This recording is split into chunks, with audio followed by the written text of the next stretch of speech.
இடியாப்பத்தோடு சேர்த்து சாப்பிட்ற மாதிரி ஸ்ரீலங்கன் ஸ்பெஷல் மசூர் தால் தேங்காய் பால் கறி இன்றைக்கி செய்து பார்க்கலாம்.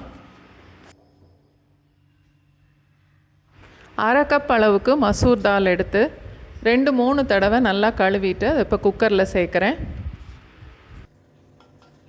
மீடியம் சைஸில் ஒரு வெங்காயம் நீளமாகவே வெட்டிக்கலாம். 4 பச்சை மிளகாய் லேசாக கீர்னது, மீடியம் சைஸில் 2 தக்காளி எல்லாத்தையும் பருப்போடு சேர்த்துட்டு 1/4 டீஸ்பூன் மஞ்சத்தூள், 1 டீஸ்பூன் மிளகாத்தூள், அதோட 2 கப் அளவுக்கு தண்ணியும் சேர்த்துட்டு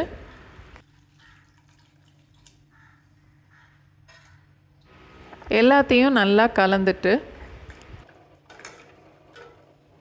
அடுப்பை மீடியம் ஃப்ளேமில் வச்சுட்டு குக்கரில் 2 விசில் வச்சா போதும்.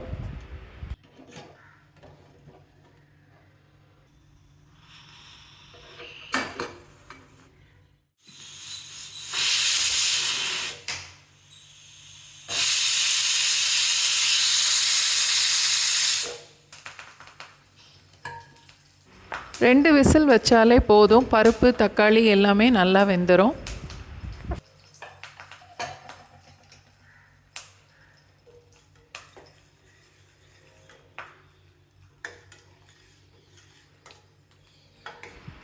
நல்ல கெட்டியான தேங்காய் பால் பாதி தேங்காயிலிருந்து எடுத்தது, அதையும் இப்போ தாலோடு சேர்த்துடலாம்.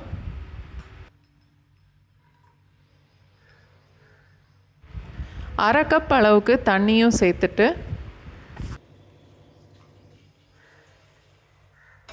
1 டீஸ்பூன் கடுகு, அரை டீஸ்பூன் சீரகம், கொஞ்சம் கருவேப்பிலை சேர்த்து தாளித்து அதையும் பருப்போடு சேர்த்துடலாம்.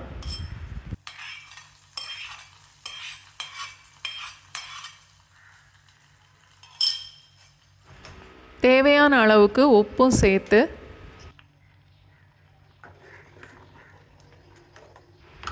நல்லா கலந்துட்டு, தால் கொஞ்சம் கெட்டியாக இருந்தால் இன்னும் கூட கொஞ்சம் தண்ணி சேர்த்துக்கலாம்.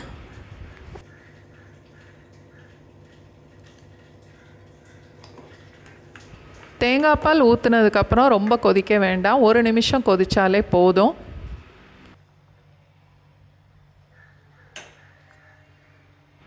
இப்போது அடுப்பை ஆஃப் பண்ணிவிட்டு 1 டீஸ்பூன் அளவுக்கு எலுமிச்சம்பழம் ஜூஸ் சேர்த்துக்கலாம்.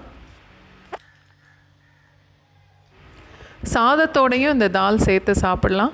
இடியாப்பத்தோடு சேர்த்து சாப்பிடும்போது ரொம்பவே நல்லாயிருக்கும்.